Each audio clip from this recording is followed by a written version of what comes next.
certainty of death, small chance of success. What are we waiting for?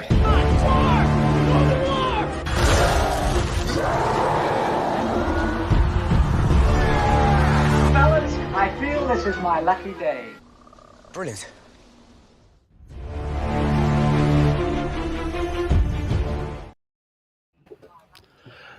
Hey, and welcome to another episode of Rankum. We're as I for some reason have it up on my phone, which I didn't realize. But yeah, we're talking about Steven Spielberg, and we can't talk about Steven Spielberg without a Steve. Steve, how are you going? I mean, I was named after the great auteur. No, not really, but I might as well be and kind of look like him a little bit. No, man, I'm glad to be on here. Spielberg is actually one of my favorite filmmakers of all time. I'm glad that you reached out, and I can't wait to start talking and maybe start fighting. But also here we got Moose House. Moose, how's it going? Hey, first time on the show. Thanks for having me. This is going to be a lot of fun. I love Steven Spielberg. So this is going to be a good time. Also, we've got another Steven, spelt differently, but Steven Shepard is here. Steven, how's it going? Yeah, it's going well. I would say Spielberg is my favorite filmmaker. So, yeah, this is going to be a good one. And last but not least, we've got Garth. Garth, how's it going? All right. Now it's named after the director, Garth Davis. No. But, yeah, like Moose said, Spielberg is one of the best of all time. So this, I've been on some quick ones. I think this is going to be one of the quickest. Yeah. And how Rankum works is we go around in the panel and nominate a movie we think belongs on a top 12 list, or the rest of the panel will say yes or no to it, and then it will make the list. And then at the end of the show, we rank the shortlist that we created. So yeah, but first up, we're going to go to Steve. Steve, what is the first movie you're going to bring up? Well, the first movie I like to bring up is the last movie that Steven Spielberg did, and I think it's a much better than the original West Side Story. Yes, guys, this is Spielberg basically grew up watching this movie when he was a child, and he ups every ante in it. It's honestly this actually might be the best film from last year, from my opinion, for my taste, because he really takes the culture of the Puerto Ricans and the Irish, mostly for the Puerto Ricans when they're speaking some Spanglish, and he doesn't even have to rely on subtitles. He does it. He said it in interviews that if you can try to understand what they're going through when they're speaking through another language, his hopes was not to put subtitles, so that way it makes it a little more personal. And I personally felt it, not as a Puerto Rican but as a Cuban, and I feel that the use of the Spanish language, or the Spanglish, was very well used, and cinematography, chef's kiss. Yes, I'm going to be very quick with it. West Side Story should have got more gold than it got at the Oscars, but that's a whole different story. So yes, West Side Story 2021. Moose, what do you say about West Side Story 2021? Ooh, this movie is beautiful, and I'm super late to the party with watching this. I just watched this like 2 weeks ago, literally for the first time, and it's phenomenal. This is easily one of Spielberg's best. It is. I've seen the other West Side Story. I've seen play versions of the West Side Story. I've seen animated West Side Stories. Like I've kind of seen every iteration of West Side Story that you can get, and this was just so good. Spielberg definitely put his Spielbergness, if that's a term. We'll coin it tonight and get 5 cents every time it's mentioned. But it's great. I think Rachel Zegler is a up-and-coming star. She was so great in this. Ansel Elgort, I know him from Baby Driver. I almost didn't recognize him in this film. It was probably about maybe 30 minutes into the film, and I was like, oh, okay, I know this kid. But it's great. The cast was great. The music still pops. I mean, these are songs from, the 1950s, and they still resonate. The story still resonates. It's beautiful. My wife and I both, she was watching it on the plane, And I found myself veering from what I was watching to what she was watching. So then I turned it on myself. And it's a beautiful movie. I absolutely adore this. So, yeah, great flick. I will second everything that Steven said. Garth, what do you say about West Side Story 2021? This is the only time this will happen tonight because it's the only Spielberg movie I have not seen, so I cannot comment. Stephen, what do you say about West Side Story? I was not really excited to see this despite Spielberg's involvement because I wasn't a huge fan of the original. But it did turn out to be a pretty good movie, and I do absolutely love Rachel Zegler in this. But I mean, Spielberg's made so many modern classics, and this isn't really a personal favorite of mine. So because of that, even though I think it's a good movie, I mean, I don't think Spielberg has made any bad movies that I've seen. So even my least favorite movie of his is not, I don't love, but I wouldn't say it's bad. But I'm going to say no, and I'll leave it up to Malcolm. Yeah, this is easy for me. I know there's going to be a lot of people in the chat going, "Oh, but this is his most recent movie. It shouldn't count." Look, it doesn't matter. Like it's good for a reason. Like there's a reason it got nominated for so many Oscars. There's a reason it kind of blew up sort of as soon as it dropped, pretty much. And yeah, I mean, I'm one of those ones that I'm a big fan of the original West Side Story. But this remake took that and then made it better. Like, it's definitely one of those ones. Like, I know a lot of people go when it comes to remake, going, "Oh, but it's going to ruin the original. It's going to change it up so much." It's like, who cares? I mean, like, in my opinion, there's no movie that shouldn't be remade. Because sometimes remaking movies can sort of improve on it and find new ways to sort of do it, and that's what they did with 3's Story. And so it's going to be easy, yes, to me. It's going to make this list. Moose, what is your first movie you're going to bring up? So I'm going to snatch this one early on. It's one of his best, but it's also in tribute for Jurassic World Dominion, which came out this weekend. I'm going to snatch up Jurassic Park. Jurassic Park is probably, it rotates between my second and third favorite movie of all time. I think a lot of us can say this. This movie was so excellently done, but varies so much. I don't know if anybody's ever read the Michael Crichton novel. This book is the book versus the movie is its own entities completely. But it's such a great movie. There's so much nostalgia and quotable lines, but then you go back and you watch, and the movie itself is still solid. The graphics were groundbreaking, and the graphics still hold up. Honestly, I saw Jurassic World Dominion last night. The less we say about that, the better. But like, I was comparing the graphics because we saw it in like an IMAX theater, and I was comparing the graphics to like how the original graphics hit, and these still absolutely hold up. They don't look like CGI. They use a lot of practical effects. Jurassic Park is just solid. And then the best part of Jurassic World Dominion was bringing back these older characters, the Ian Malcolms, the Alan Grants, the Ellie Sadlers. I mean, we all can name every character from the original movie. Why? Because we've watched this movie 50 times. Why? Because it's one of the greatest movies of all time. So Jurassic Park for sure belongs in Spielberg's top 12. Before I go into Garth, we do have an extra person joining us. Matt Kearns is here. Matt, how's it going? Hi, guys. I'm so sorry I'm late, but, I was trying to get this golden idol, and you guys know how natives and giant boulders are and snakes.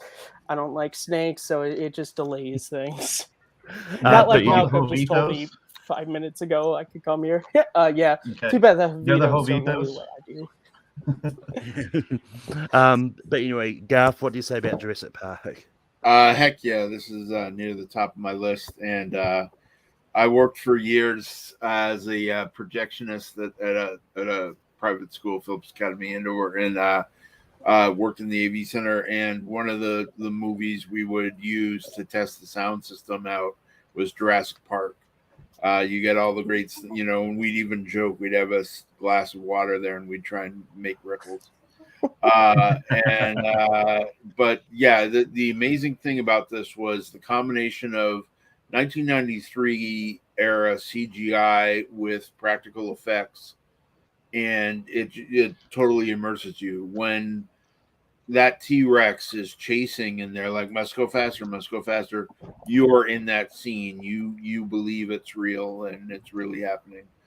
And for 93, you like, here we are in 2022, the movies are still coming out where I'm like, that's not as good as 1993 Jurassic Park. In fact, I think you could say that about the new Jurassic Park movies. It's like, I think the 93 one is still done better. And that's amazing to me. And yeah, this is a definite yes. Stephen, what do you say about Jurassic Park? Well, I haven't seen Jurassic World Dominion yet, but for me, the draw of the movie is not the dinosaurs, but actually it's the return of the main threesome from that movie. So yeah, it's definitely going to be a yes. It's slightly lower than in my top 12 than most people probably have it, but it's still in my top 12, and it's still obviously a great movie. So yeah. Matt, what do you say about Jurassic Park? Thank God I'm here so I can talk about this. Oh, I can't even make a joke. It's Jurassic Park.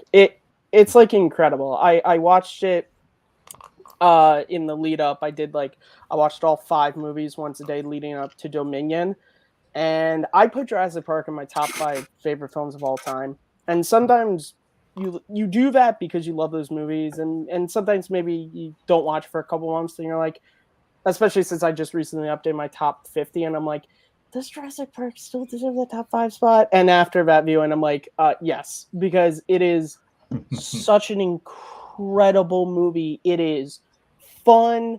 It's funny. I mean, obviously you have like Jeff Goldblum before he became like a meme of himself. And he has that like 90s charisma. It has something, it asks this, which a lot of summer blockbusters don't do anymore, which is it poses a question to the audience, which is maybe sometimes you shouldn't screw with things because humans are kind of dumb and we mess stuff up. And I'm not sure, I know I came in late, I'm not sure if anyone's brought up, if you're a fan of the Frankenstein story, Jurassic Park is pretty much built off of that premise. It's the scientist that just wants to play God, and the creature that he plays God with ends up being, although Hammond doesn't die, but it ends up being his undoing in a way because it ruins his business. Yeah, you guys already said. I mean, Sam Neill, Laura Dern, Jeff Goldblum, they're all incredible. The chemistry between the cast is great. Like even the little moments like when Ian and Alan are in the car by themselves and he's like, Dr. Sattler, she's not like available. And Sam Neill just gives Jeff Goldblum this look. He's just like, oh God, I'm sorry. You two are, yeah. Like barely ever, just, yeah, it gets a hell yes. But yeah, Jurassic Park is easily a yes for me. There's not like everyone sort of said that. And besides, Jeff Goldblum's name has my name in it, so of course I'm going to say yes to it. Also, let me correct you really quick, Matt. Jeff Goldblum was born a meme. Okay. Okay.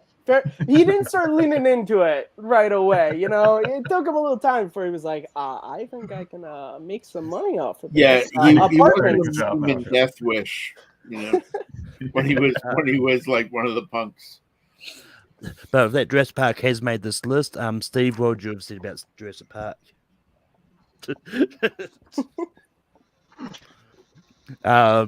But Garth, we go to you. What's the next movie you're going to nominate? So for my first pick, I'm going to go with what Matt alluded to earlier, Raiders of the Lost Ark. I was immediately, I'm the old guy who saw a lot of these old ones in theaters, and this one I was immediately drawn to the character of Indiana Jones and couldn't wait for the sequels. And just the premise of it is, this teacher who goes off adventuring, and my dad and other family members are teachers, so I got into that idea that you might only know this meek teacher who's teaching classes, but then they have this adventurous life on the side. And I thought that was a cool idea. And just everything from the plot to the acting to the special effects, I just really love this movie. So that's my name. Stephen, what do you say about Raiders of the Lost Ark? So my top 4 Spielberg movies, they are so close that they are practically interchangeable. I mean, you could put them all 4 in any order, practically, pretty much. And Raiders of the Lost Ark is certainly one of those 4 for sure. Absolutely one of my all-time favorites. So it's definitely a yes. Matt, what do you say about Raiders of the Lost Ark? Quick before that, I can't believe I didn't bring up last round. I'm literally wearing my Jurassic Park pajama pants right now. I can't believe I didn't even bring that up. Spielberg night. Raiders, it is like there's movies and then there's Raiders of the Lost Ark. This movie goes back and forth with Empire Strikes Back as being my favorite film of all time. It's a brilliant movie from start to end. You have Harrison Ford. I don't want to say at the peak of his career, but if not his peak, like right at, this is right after Star Wars. And he follows up Han Solo with an equally great character, or if you're like me, you think an even better character. The entire of the globe-trotting adventure, you start with the Javitos and the Golden Idol and Doc Ock, I guess trying to raise some money for his science experiments. Didn't go too well that time either. And then you move into... you like Garth said, and I love that juxtaposition that then the next thing we see him as is the tweed coat and the glasses, kind of a Clark Kent kind of thing. I'm not sure if that's what they were thinking of, that like he's in the suit with the bow tie and he's wearing the glasses, and he's even like something I've always liked is and this has to be either Steven Spielberg direction or Harrison Ford choice, that like when he's not in the leather jacket and the fedora or anything, at least in the first movie, meek is not the wrong word, but he is a little like when Marcus is like, the FBI is here, they want to speak with you, and he's just like, why would I want to talk to them? He's just like, I don't want to do this, leave me alone. And then of course you have Karen Allen as Marion, who's incredible, one of my favorite characters in the series, and the entire movie is just a 10 out of 10. I should probably stop rolling on about it. It's a yes. I just recently rewatched Raiders of the Lost Ark the other day in preparation for this, and it still really holds up. I do still like a different Indiana Jones movie better,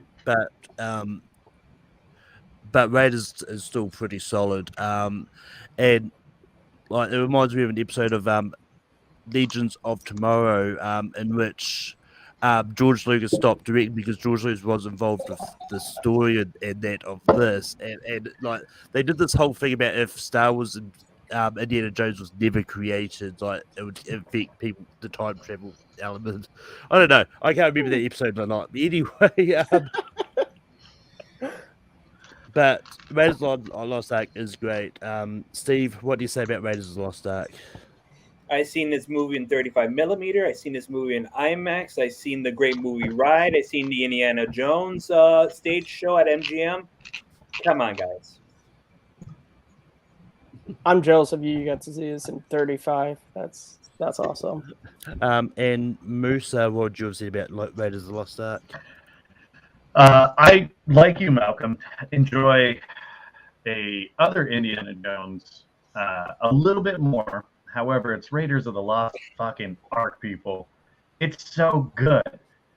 Like, Indiana Jones is one of the best characters. Like, it's probably like my favorite superhero, because let's face it, the dude's a teacher. He's like, he made archaeology cool, which I have a friend who's an archaeologist, and it's not that interesting. Like, it's not as cool as you think it would be. Indiana Jones made a boring subject awesome. And I could rewatch Indy. Okay, the best story to ever come out of Raiders of the Lost Ark was, obviously there's the scene where he faces the dude that's amazing with a sword, right? Pulls the pistol, shoots the guy dead. If you know the behind the scenes story of this, it's because Harrison Ford was physically sick with the flu and did not want to do the fight scene. So he jokingly grabbed his fake gun, pulled the trigger, and they loved it. And they were like, okay, that's staying in the movie. But honestly, like, sorry, go ahead, Garth. I was going to say, wasn't it even worse? Wasn't it like dysentery or something? It was food poisoning. Everyone on set got it except for Steven Spielberg. Yeah, it was like the worst like illness that you could potentially have. So the sweat that Indy has in that is because, the dude just got off the toilet for 6 hours, you know. But still, that scene is so iconic. Raiders is so iconic. The boulder coming after him is so iconic. Raiders of the Lost Ark rocks. It is definitely one of Spielberg's top 12 films of all time. The character of Indiana Jones is one of the greatest characters of all time. It's a complete trilogy, and you heard me when I said trilogy, and I only pray that the next Indy does us right, because there was a certain bump in the road in 2008 that did not. So Raiders, yes, on the list. Yeah, too bad it's not a Spielberg movie, though, since he's not directing it. That's true. Yeah. You're not wrong. But Raiders of the Lost Ark does make this list. Stephen, what is your next movie you're going to bring up? All right.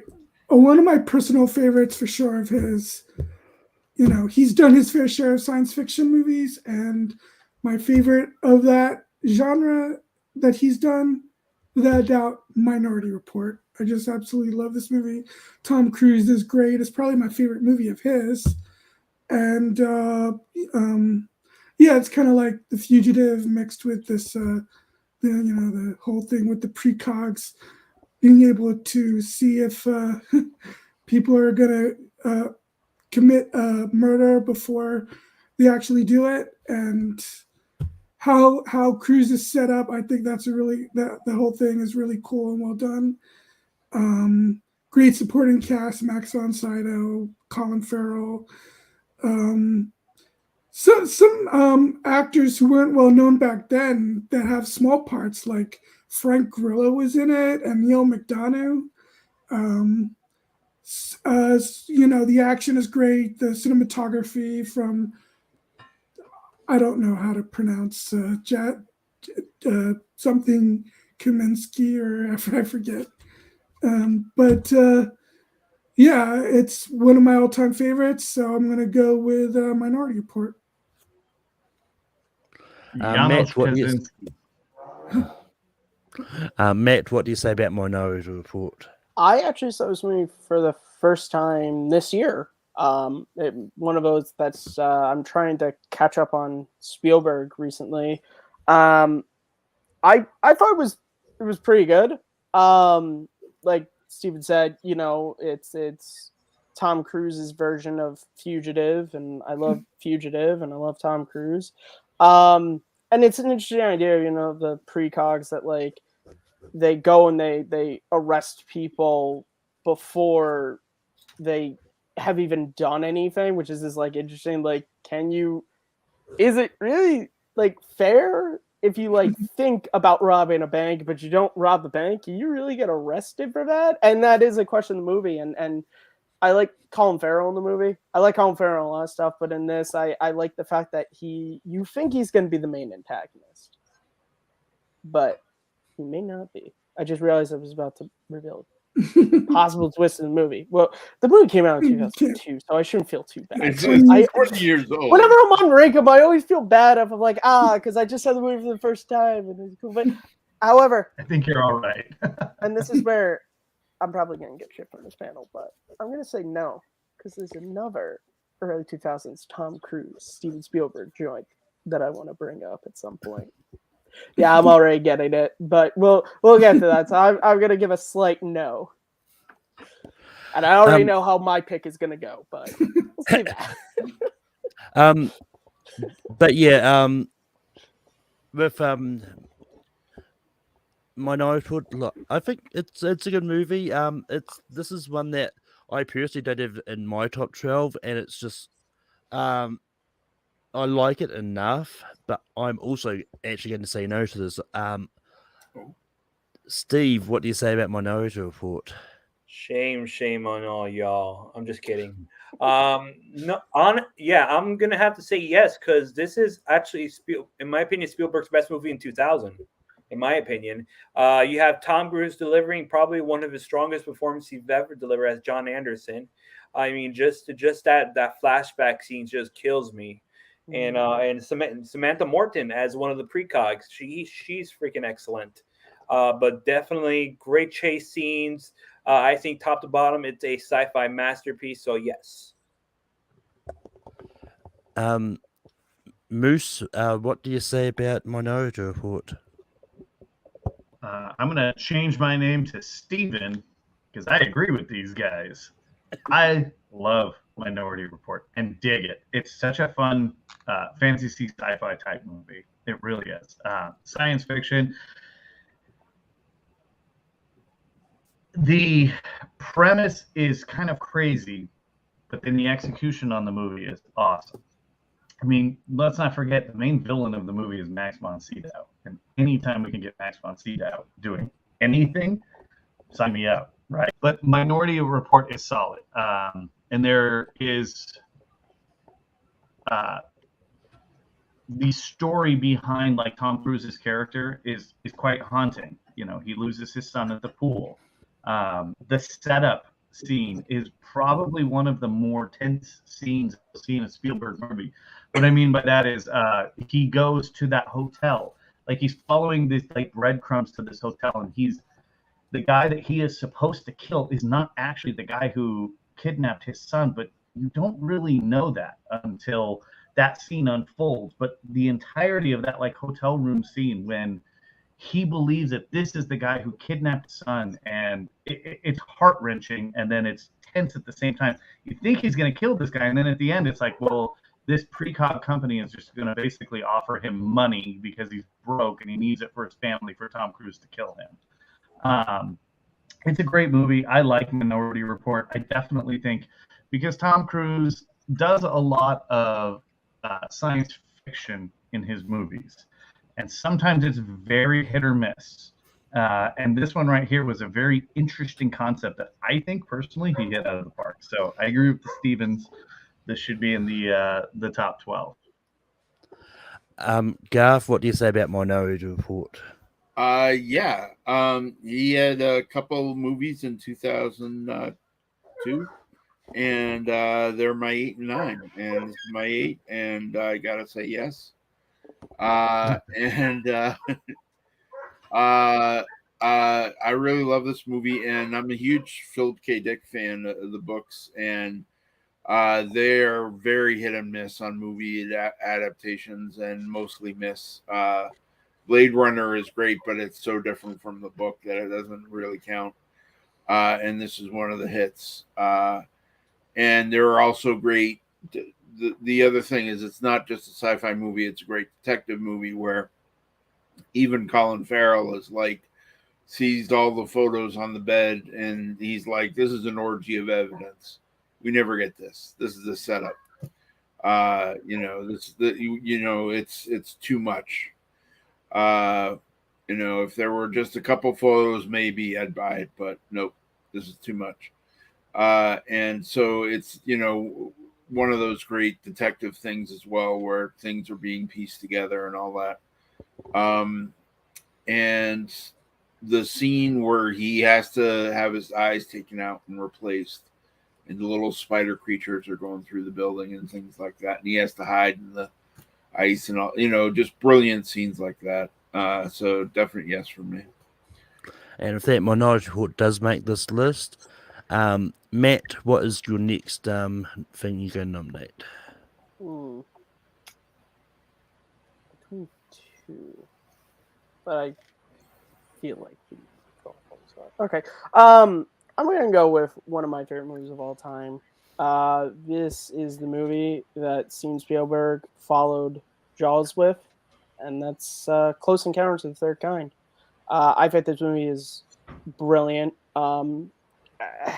It's such a different way to sort of deal with sort of an alien invasion movie, or sort of like an alien movie. Is like Roy at the very beginning of the movie. All you see is he just gets hit by this light, and then the rest of the movie is really him just trying to figure out what happened to him, taking on this journey of going to the mountain, and and obviously the mom who loses Barry, and they sort of form a friendship through that. But just there's so many things, like the family life, like at the very beginning of the movie, and just sort of the slow sort of like craziness of Richard Dreyfuss. How like at first it's kind of okay. Like the first time when he is shaving and he just is looking at the shaving cream and he's like, does this look like anything? But then it just gets progressively worse until he literally starts building like the tower in the middle of his house. And there's some great funny scenes. Like one of my favorite is when he's stealing the fencing from his neighbor's like ducks, and he keeps just pulling it, and when Ronnie takes the kids and he just opens the window, throws the trash bin, and then just jumps for himself. And the John Williams score, it is one of my favorite movie themes of all time. And I was lucky to finally be able to see this movie on the big screen back in 2017 when it got re-released for its anniversary. It's just a great movie. So Close Encounters of the Third Kind is my nomination. Yeah, I haven't seen Close Encounters of the Third Kind in a while. So I've only seen it once, and I remember seeing it. I thought it was just fine. I'm going to say no to this, just for the fact I haven't seen it in a while. Steve, what do you say about Close Encounters of the Third Kind? No, I agree with Matt. I definitely think this should be in his top 12, though it'll be, for my opinion, it'll be in the lower aspect of it. Yes, it's a story about finding a child, or finding finding a vision. Hell, I even remember I didn't even see this movie until I was actually like way later in my high school, or in my college years, where I saw it and got a copy from it in the library from my college. And I only got previous reference to this movie was the UHF parody, where Weird Al is building the mashed potatoes. Hey, this means something. I know it. That's the only reference I had to it until I actually watched the movie. But you also have the directors. You had a director's cut. I think there was a cut in 2005 or 2003. Then you have the international cut. Like I have all those cuts already, ready to be viewed. But I definitely think it should be able to make the list. Like I said, it's in the bottom from my personal opinion, but I think it definitely deserves to be there. Moose, what do you say about Close Encounters of the Third Kind? So I'm a bit of a wackadoo, and I do all these crazy lunatic things like jump out of planes and swim with sharks and all that kind of stupid shit. I have been to the base of the Devil's Tower, and I have been to the top of the Devil's Tower. Close Encounters of the Third Kind hits with me for a lot of reasons. One, I grew up watching this movie. My father is that guy who watches like Ancient Aliens on like the Bravo network. He's totally convinced that aliens exist, and that Close Encounters of the Third Kind is a documentary and not a movie. But what's great about Close Encounters of the Third Kind is that it does, at the time, kind of loop in a lot of these like tropes. There was the pilot who had flown over the Bermuda Triangle, that appeared in the spaceship at the end of it. There were references to Area 51. So at the time, I think Close Encounters was 77, right? Yeah. At the time, like the tropes that they included in this were solid, but then you don't know what's great about this movie too is you don't know throughout the movie if these extraterrestrials are hostile, because it seems like they kidnapped the boy, or if they're on the up and up and just actually want to make first contact with mankind. And it's a beautiful ending to this movie where it is actually they're here for good. They're not here to wipe us all out like ET2. So for that, and for the fact that this movie holds a very special place in the Haas family heart, I'm gonna put this in the top 12. I'm gonna say yes. Damn, you guys are throwing out some good ones early. Garth, what do you say about Close Encounters of the Third Kind? Heck yeah. Like I was saying, I saw these when they came out, and so 77 was a banger year. This and Star Wars. This doesn't take place in space, but it's about space, and just the way it combines the sci-fi aspects of aliens coming to Earth with all this family drama. You have people going through like divorces and things, and you have a single mother raising kids, which in the 70s was a little rarer in the movies to see. And so, it was this great sign of the times of, like, at the time, a lot of families were doing the Kramer versus Kramer thing. And so to bring that into a sci-fi movie and incorporate all that drama as well, and then, Richard Dreyfuss befriending her and stuff like that, and that, them going into Devil's Tower and all that, it's so well made. Brilliant movie. Close Encounters does make this list, but Stephen, what more would you have said about it? You're muted. I would have had to abstain because I have seen this, but it was a long time ago. I do remember being kind of put off by a lot of the movie and thinking that Richard Dreyfuss's character was very unlikable in the movie. But I do remember liking the ending. But it was still, I think this is a movie I need to rewatch because it's been a long time. So I would have probably had to have abstained. Hey Malcolm, do you know who was in this movie in a small cameo role?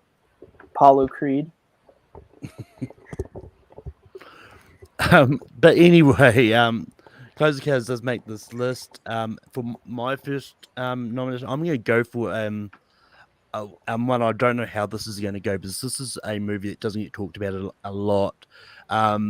I co-produced this with Steven Spielberg. I was going to direct the sequel, but that never happened. It is written by Edgar Wright and Joe Cornish, stars Simon Pegg, Nick Frost. I'm bringing out The Adventures of Tintin. Look, this is a really good movie. And this is just one that never really gets talked about, and it just saddens me because it's so good. It's one of his I believe this is his only animated movie he's done to date. Yeah, I think so. But yeah, I think this is a movie that it brings to life the spirit of the books. I remember reading these books as a kid, and Jamie Bell is really good as Tintin. I think Andy Serkis was born to play Captain Haddock. Yeah. And it's just one of those movies that's a joy to watch. I was going to rewatch it for this, but I wanted to try and knock out some of the Steven Spielberg movies I hadn't seen first. But Steve, what do you say about The Adventures of Tintin? You know what? I'm going to say yes. I'm going to say yes because I do own a copy of it. I did see it in an IMAX theater for a press screening, and my God, the visuals was fantastic when I watched it. Plus the fact that you have Jamie Bell, Andy Serkis, Simon Pegg, Nick Frost, and Daniel freaking Craig in this movie, and it's being co-directed by Peter Jackson. Or was it? No, was this considered co-directed? No, he Peter Jackson co-produced it. Co-produced Peter Jackson was going to direct the sequel Second to one, it, and then but it never that didn't turn out happened. well. Malcolm, you're as impersonator. You should know all of this right off the bat. So, yeah, I'm gonna, now I'll say it's not on my 12, but the fact that you bring it up, and I think that the fact that this movie needs to be more recognized, but as a tremendous Spielberg film, I think this should help the case. So I'm gonna say yes. Moose, what do you say about Tintin? Much like West Side Story, I was very late to the party on The Adventures of Tintin. I had to watch this movie to play in the Schmodown because this falls into the Inner Geekdom animated category. And so I only watched this movie for the first time in like November of last year and loved it. This movie is so good. I do believe that this is Spielberg's only animated. I mean, the BFG was mostly CGI. So I've rewatched this movie at this point probably 4 times and love it so much. It's such a fun action adventure swashbuckling film. And I agree with everything that's been said so far. It doesn't get its due. It really doesn't. Yeah, the cast is stacked. I mean, come on. Thompson and Thompson, Simon Pegg, and Nick Frost. Give me a Thompson and Thompson sequel. I want those guys all movie long. It's funny because just yesterday, I was doing a study session with some friends, and they were like grilling me on The Adventures of Tintin. And at the end of the study session, I was like, I love this movie so much.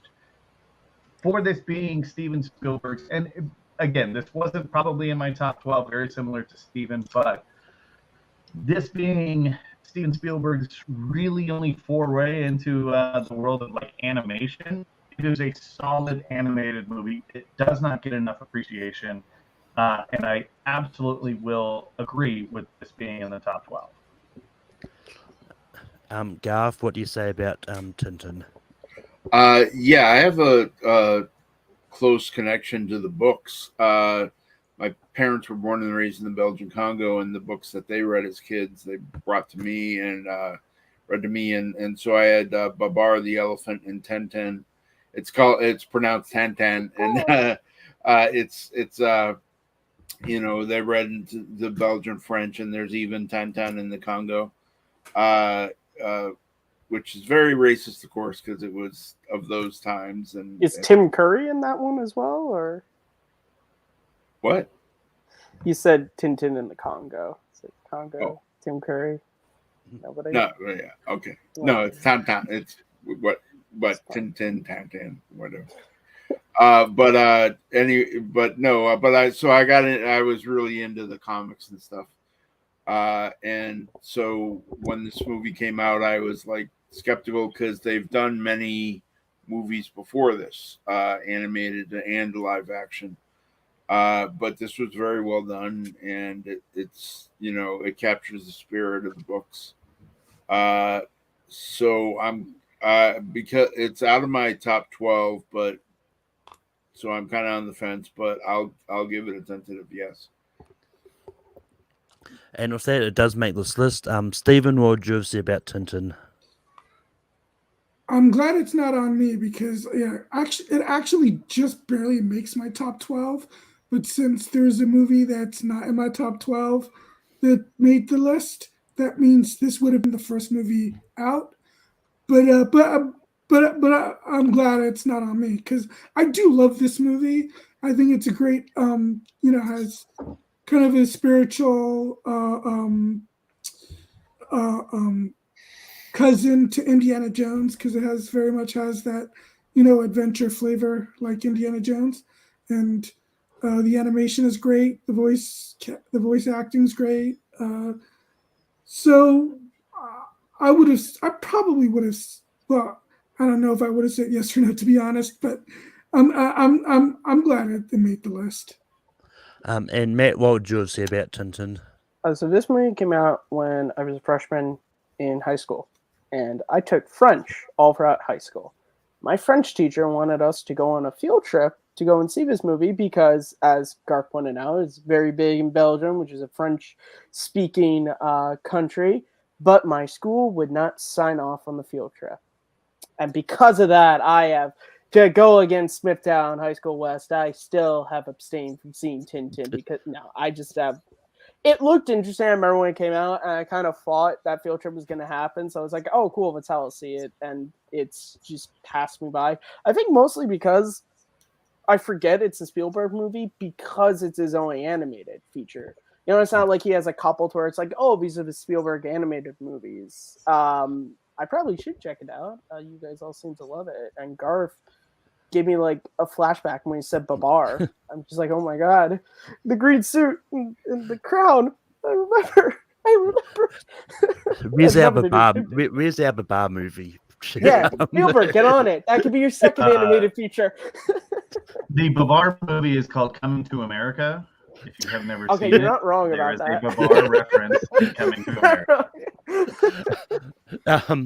But before we move on, the last thing I forgot to mention here, Cary Elwes is also in this movie, and how he got cast is a very interesting story because he came across Spielberg in the series in an aisle of a grocery store shortly after Spielberg visited Robert Zemeckis on the Christmas Carol and persuaded Spielberg to cast him in the movie because he was a huge Tintin fan, and then Spielberg appreciated the devotion and cast him as one of the parts because they were the last parts to be cast, which Cary Elwes accepted because he didn't care how big the part was. He just wanted to be in the movie. You're telling me Steven Spielberg goes to the grocery store just on his own? That's Apparently. fascinating. But Steve, what is the next movie you're going to bring up? All right, so we've got plenty of movies we want to talk about Spielberg. So we still got some top tier ones. I'm going to go for one that's I don't think you get recognized enough, in my opinion. I'm going to go with Munich. Munich is one of the best films, I think, personally, one of the best films, along with Minority Report, to come out of the 2000s. And it was both directed by Spielberg. This is basically based on the the story in which the 1972 Olympics. Yeah. So the bombing of the 1972 Munich Olympics, and then the retort to that action. And it's basically sending a bunch of assassins to find the people who were responsible for that.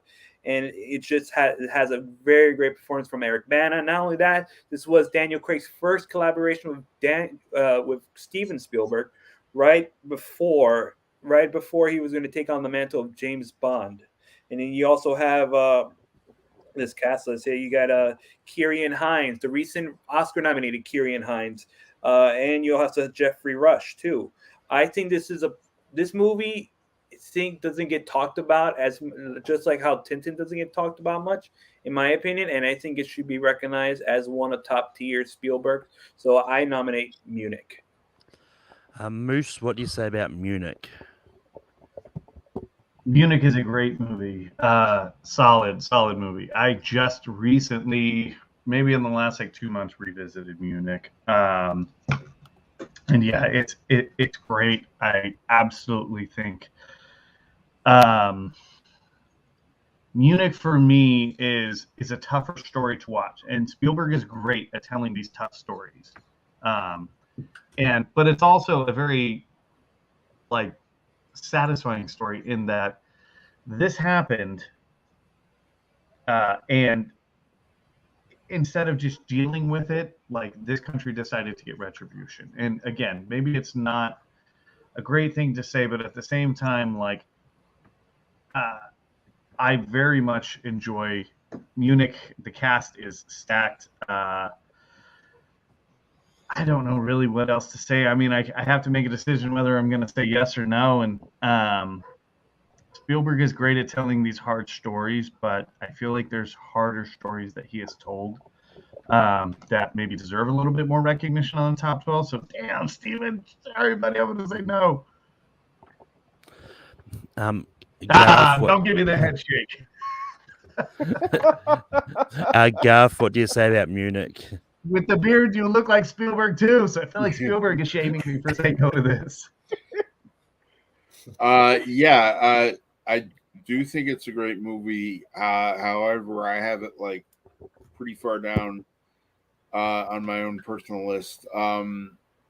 It's he does like Moose was saying, he does handle tough subject matters, and we've got some of those that'll probably come up, but I'm gonna have to say no to this one. Stephen, what do you say about Munich?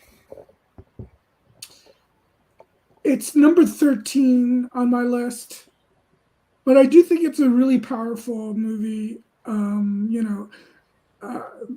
it tackles, vengeance and some disturbing scenes in the movie.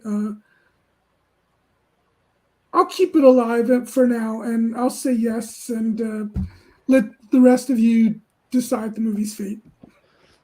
Matt, what do you say about Munich?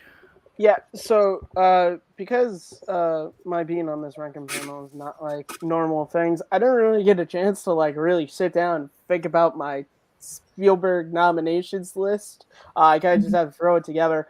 But when you were talking about it, again, in me trying to see not maybe all of Spielberg's filmography, but a lot of movies that I haven't seen last year, I saw Munich for the first time.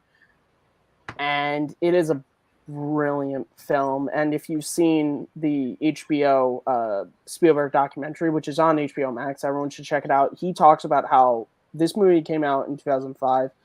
This was a couple of years after September 11th. And like September 11th was very much in Spielberg's minds when they were making this movie. That's why he said the last shot of the movie, he said they had to have the Twin Towers in there. They don't focus on it, but he said that last conversation, you have to have it because it's like right around that time was when there was this whole thing about how do we deal with this? Do we do retribution?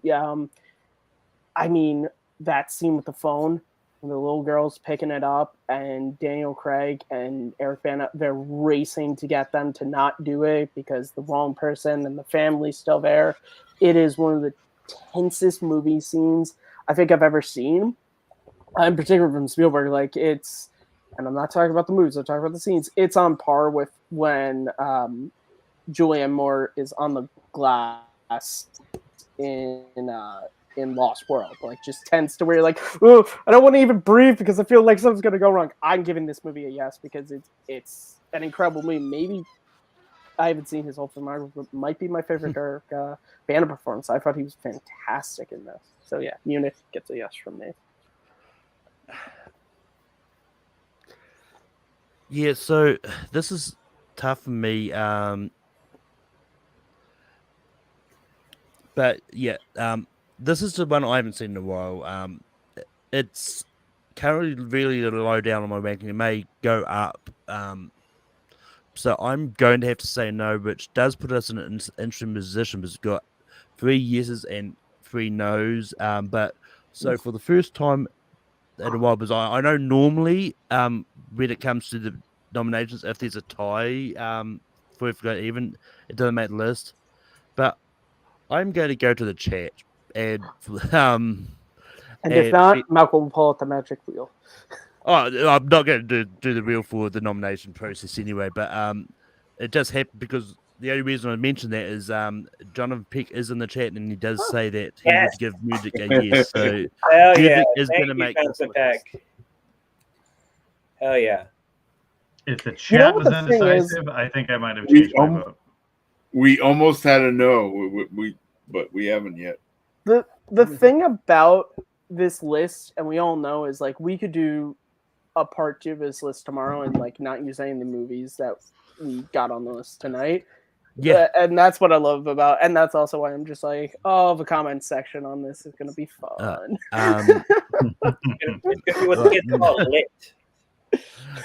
Moose, on fire. Yes. What is the next movie you're going to bring up? Okay, the next movie I'm going to bring up, and I'm going to pull this out early. This is my second favorite movie of all time. It varies between Jurassic Park. So 2 of my 3 favorite movies of all time are Steven Spielberg movies. Indiana Jones and the Last Crusade. And here's why. Here's why this differs for me from Raiders of the Lost Ark. Both solid indie movies. Well, there's two reasons why it differs. One, we get Sean Connery as Henry Jones Sr., right? Come on. Yeah. And then two, it has the greatest ending of any movie in the history of cinema. The four heroes that took down the Nazis right off into the sunset. It's so beautiful. I sit and watch. Like, if I'm having a shit day, I will watch the last 30 minutes of that movie, and I will sit until the end of until the heroes fade out from that screen and watch them right off into that sunset. Because Indiana Jones did such a great job of setting up Sala and Marcus Elliott or Marcus Brody, and then add on top of these two classic characters that you get from Raiders in Sala and Marcus Brody, you get Papa Indiana Jones, and then on top of that, you obviously get the man of the hour, which is Indiana Jones himself. But it's such a great flick, and the score kicks, the ending hits, the action is still fun. The lines are still, oh, no ticket, and then everyone pulls out. Like, the comedy hits, like, it's a little more fun with Indiana Jones. The relationship between father and son in this movie, when he's like chastising him for breaking the vase after saving him, he's saving him from the Nazis in the castle. And Henry Jones Sr. is worried about the vase that he broke and making sure that it's not a fake. It's so good. This is kind of the first, and there was always a few like haha moments in the Indiana Joneses, but this is the first that kind of was like an MCU type film where it introduced the action with the adventure, with the heart and the story. And this movie hits for me on all levels. I absolutely love Indiana Jones and the Last Crusade, and this movie should be in the top 12. Garth, what do you say about Indiana Jones and the Last Crusade? Definite yes. This was probably going to be my next one to bring up. And I love so many aspects of this, not only bringing in the father and him deconstructing the mythos of Indiana Jones, where it's, we named a dog Indiana, and like, you're just this teacher acting as a, adventure guy. You're really the studious kid. And the origins with River Phoenix as young Indiana Jones, where it's like, okay, here's the first time he used a whip. Here's why he's scared of snakes. Here's where he gets the fedora, etc. It's just this interesting little tale from his youth that sets him on his path to want to explore the world and seek out adventure. And so things like that. And then the fact that both of them slept with the same sexy Nazi woman and things like that. These little connections and stuff. It's just a wonderfully done movie. And so definite yes from me. Stephen, what do you say about Indiana Jones and the Last Crusade? I love the juxtaposition in the beginning of the movie from when Indy is a kid to when they catch up with him as an adult. They say, he says the same line. I believe that it belongs in a museum, and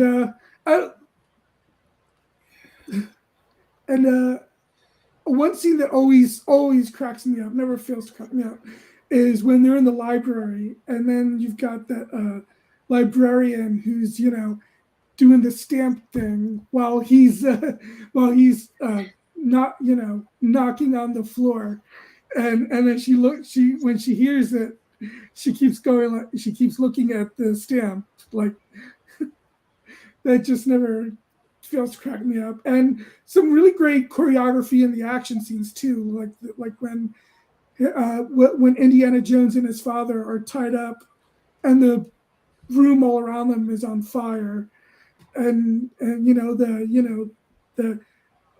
dad, what, that's always really funny to me. And there's a wonderful chemistry between Harrison Ford and Sean Connery. So it's really close, Raiders and Last Crusade. I always pick Raiders slightly more just because it's the original. It started it, but they're both amazing. So it's still a yes.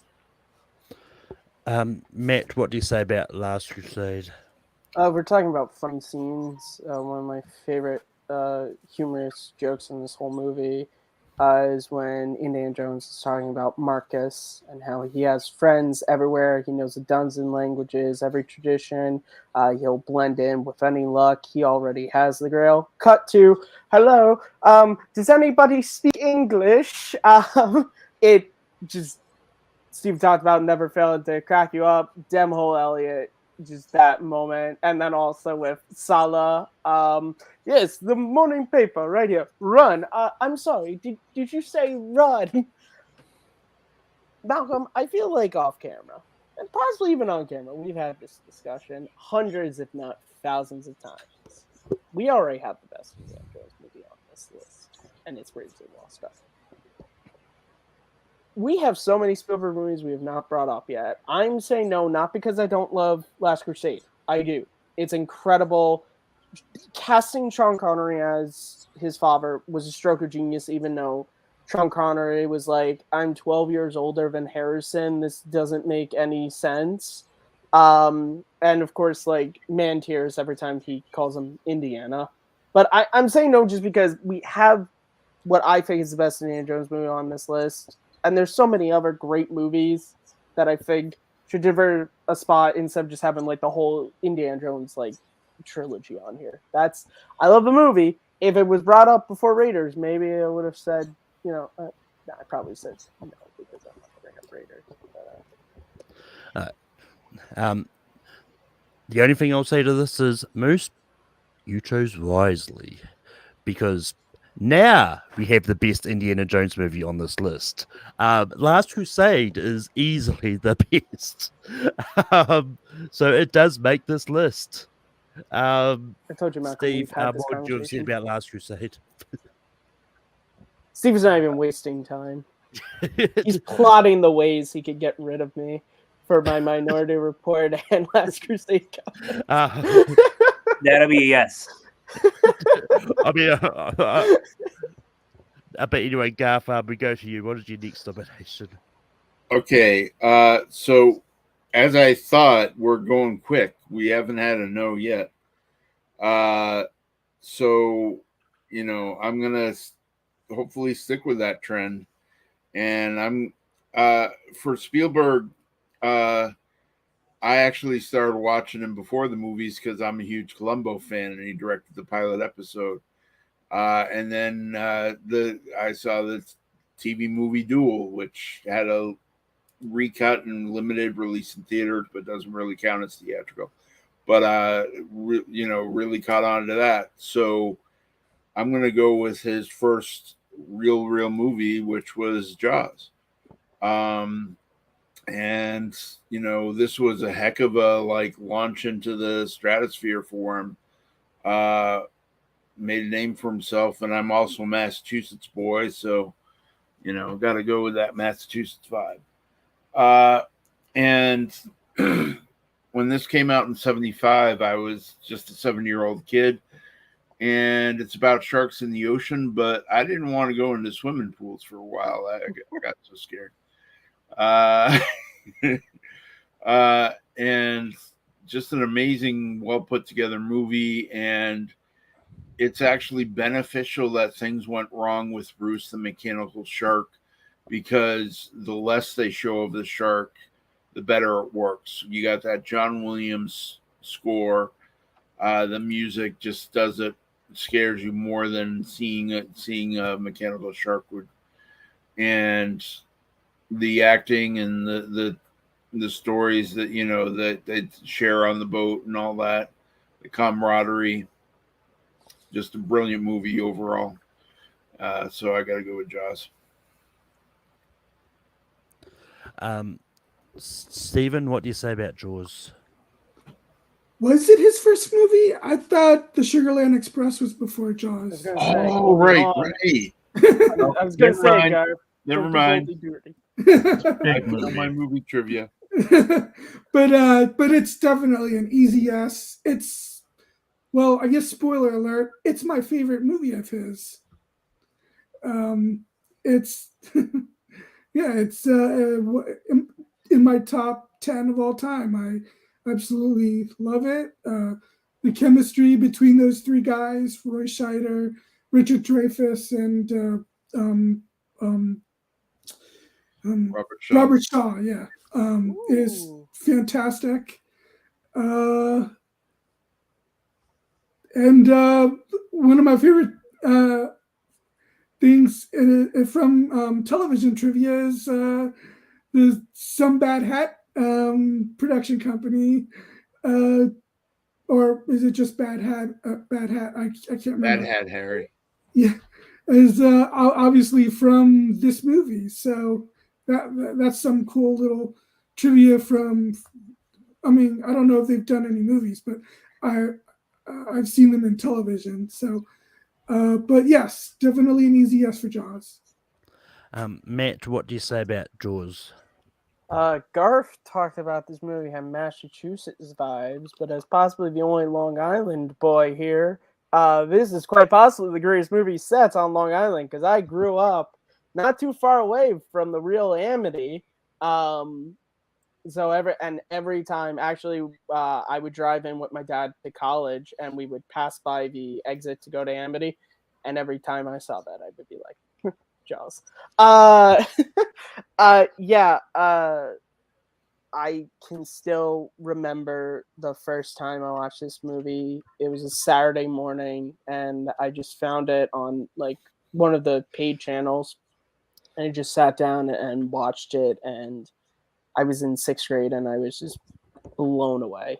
It was, and I didn't really know what it was. Like everyone, like when we were kids, like in the pool, used to play Jaws, which was a game to where like one person would be the shark, and you would have to close your eyes and go and find people. Like we all knew, but I didn't really know what it was. And it is such a great movie. And as Garth brought up, it's one of those things to where they had all these ideas of, the opening scene was going to show Chrissy getting torn apart, but the shark not working was the greatest thing because it's so much scarier that you don't see it, and that it's just implied in John Williams' music.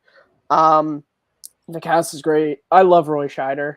And he's so good, and I love that whole thing of like, this guy was like born and raised in Manhattan, in the city. The only water he saw was the Hudson River, and he hates the water. He hates the beaches, and now, and I love that whole thing. And him and his wife have great chemistry. It has one of the all-time great endings. Villain deaths. Smile, you son of a bitch, and I put the shark in my top 5 favorite movie villains of all time. And just a personal thing, when I'm sitting at work and the hours are getting really long and I'm feeling really tired, I work from home now. I'll just start, show me the way to go home. I'm tired and I want to go to bed. I had a drink just about an hour ago and I want to go to my bed. So let's drink to your leg, Malcolm, and let's hopefully get Jaws on this list. Yeah, I mean, I came to Jaws really late. Like I only saw it for the first time last year. But it's a good movie. It's definitely in my top 12. It's easy going to be yes. There's not much more I can add to what's been said. Steve, what do you say about Jaws? All right, so this is a movie. Instead of me just doing this, I'm going to just talk about my favorite viewing experience I've ever had. So it was 2015. I saw Jaws for the upteenth time in a theater, but now they had the theater decorated like the one of the shops from Amity, and then they had Ben Gardner's head on one top, and they were selling let me see, they were selling Narragansett beer in the lobby, and then we were drinking, and as soon as I knew that scene was coming, all the audience was singing along with their Narragansett beer, singing that song that you eloquently sang, Matt. And for that, this was my first exposure to Spielberg, because I only saw the ending, and then after seeing the ending of Jaws, I'm like, man, I gotta go at that, and I got Jaws not only on VHS but from the goddamn Universal Studios store. So yes, and yes. Moose, what Joe said about Jaws. Yeah, look, Jaws puts Spielberg on the map for everybody for multiple reasons. One, this movie coined the term box office. Why? Because it was such a success that, blockbuster. Why? Because it was such a success that people were lined up for blocks trying to get into the movie theaters to see this movie. This movie still hits because of the mechanical issues. Spielberg, I watched an interview with him one time where he actually said, okay, we're going to make a Hitchcock style movie because the fucking shark won't work. Like, it's so good. Jaws absolutely belongs on this list. You don't have Spielberg without Jaws. You don't. This was one of the first movies ever to be filmed like on the ocean. Yes, Roy Scheider was great in this movie, and then of course you have Richard Dreyfuss, and this kind of propelled Richard Dreyfuss into maybe like a 2-decade like win for him. Like, he really became kind of stardom out of this. Robert Shaw was obviously great in this movie. My father and I can sit back and like quote Robert Shaw Jaws quotes to each other like over a couple of years. It's fantastic. Jaws is great, and I'm not old. I'm knocking on the door of 40, so I also can say that I watched this movie as a child and then jumped into pools and was scared to jump into a swimming pool, like a swimming pool, because of how scary this movie is. So yes, I absolutely think that Jaws is one of Spielberg's finest movies, mostly because of the problems that he had encountering this movie. But he was like, you know what? Halfway through production, we can't get this to work. Let's make this thriller about a shark that's, attacking this Massachusetts community. So yeah, I absolutely am 100% on board with this being in the top 12. But Stephen, what is your next movie you're going to bring up? We only have 3 spots left. And there's at least 2 movies that I think need to be on this list, as well as other personal favorites. But I guess I'll go with one of the 2 that I think needs to be on this list. Saving Private Ryan. Probably the best pure war movie of all time. Best straight war movie of all time. Because, there's other movies that sort of count as war movies that I love as well, but this is probably the best that's an actual full-on war movie. I know there's some people that criticize the movie, saying that the movie falls off after the D-Day invasion in the beginning, and I've always disagreed with that. I think the whole movie is a masterpiece. Asks some really interesting moral dilemma questions, like that great scene between Tom Hanks and Tom Sizemore when he talks about how many men he's lost in battles, about how he rationalizes the losing his men because for every man that he loses, they've probably saved a bunch of lives, except now their mission is a man. So there's questions of whether it's worth it. And, scenes like that, I think, are really what makes this movie special. The whole cast is great. I mean, there's a lot of people, of course, that hate Upham. I've always actually found Upham to be probably the most human and most relatable character in the movie. And because, we all like to think that we would be heroic, but when we're faced with that kind of danger, I mean, we'd probably be, too scared. And then the ending when he does kill somebody, I think is actually really chilling and just shows you the dehumanization of war. And besides, and Jeremy Davies just knocks that role out of the park. He's absolutely fantastic. The rest of the cast is great. Even Vin Diesel is great in this movie. So for anybody who ever doesn't think that Vin Diesel can act, I mean, there's other movies that I would also point to, but this movie as well. Even though his role doesn't have as much screen time, because spoiler alert, he's out of the 8, he's the first one that dies. But even he gives a very strong performance in this movie. Of course, Hanks is great. Matt Damon, who plays the title character, he doesn't show up until the third act because that's who they're looking for. But he's great. Ed Burns, Sizemore, Adam Goldberg, Brian Pepper, they're all great. I think the movie is an absolute masterpiece, and I think it should definitely be in the top 12 Steven Spielberg movie for sure. Matt, what do you say about Saving Private Ryan?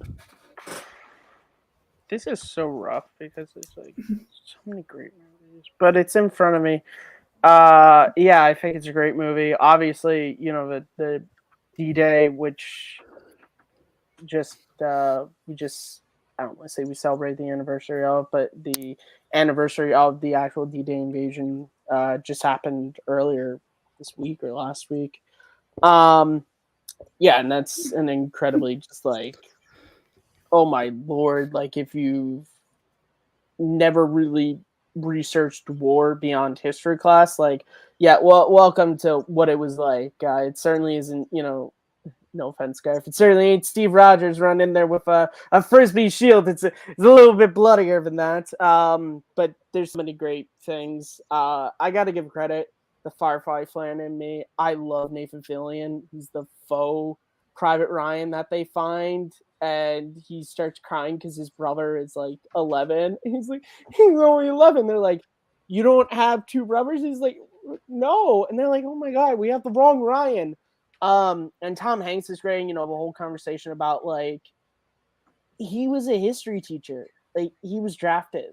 You know, like he wasn't some like military guy, which I kind of like, because there are great movies like We Were Soldiers where Mel Gibson, you know, he's like a career military guy, but I kind of like the fact that Tom Hanks is like, I'm not sure if he was drafted or he joined up, but like he's not a career military person, you know, he was a history teacher. But the scene for me that I don't think is talked about as much as it should is the ending with the actor's name I don't have offhand, but who plays adult Ryan asking his wife if I'm a good man. Like that whole thing of just like, these guys gave their lives so that I could live. Like, please tell me I didn't waste my life. It's so moving. And it's, you know, because that's the whole question of the movie that is asked by, you know, multiple Tom Hanks is like, we're about to give our lives possibly for this one dude. Is that worth it? Yeah, Saving Private Ryan is great. It gets a yes. Yeah, I don't share the same love for Saving Private Ryan as everyone else does. It's definitely really low on my list. Look, I'm in the camp where I think Shakespeare in Love deserved the Oscar that year. And I actually prefer the Thin Red Line, which was also nominated over Saving Private Ryan. I mean, do I think it's not a well-made movie? No, I do think it's a well-made movie. I think it's really well crafted. I'm not a big fan of war movies in general. I don't go to them as much. I am going to say no to Saving Private Ryan just because I've got about 5 more I think should be on this list over it. But I think I know where this is going to go. Steve, what do you say about Saving Private Ryan? I'm going to make it quick and short. Yes. Moose, what do you say about Saving Private Ryan? Yeah, of course, yes. Steven, this is a great choice. Of course, this belongs in his top 12 movies. This movie is so guttural. It's so raw. It's so tough to watch. You don't rewatch this movie for the acting performances, which are solid, right? you watch this movie because of the truths of what this generation had to go through during World War II. It's tough to watch. It really is. But the story behind this, the heart behind this, yeah. It's funny enough. Like I used to read about this movie and like what Spielberg would do, put his actors through, and everyone that was part of Tom Hanks's unit had to actually go through a 3-month full basic training. And the only one that they left out from their group was Matt Damon. So that there was an inherent bigotry against him because he didn't have to go through what they went through. And the brilliance behind that type of filmmaking for a movie that took place, or for an event that took place 50 years before this movie even came out, is brilliant. And this is one of Spielberg's opus. So yes, absolutely, this belongs in the top 12. Great freaking call, Steven. Matt Damon's really good at being left behind in movies. He was left behind on the moon in The Martian. But Garth, what would you have said about Saving Private Ryan? Interstellar as well. He got left behind in that one too. One could say Jason Bourne. Yeah, this was if it had gotten around to me, this was my next pick. So yeah, definite yes on this one. I'm bummed that you don't like it, Malcolm, but to each their own. And definite yes. It's not that I think it's a bad movie. It's just that I'm not. I mean, when it comes to war movies, I'm not a big fan of them in general. Not even the War of the Five Armies.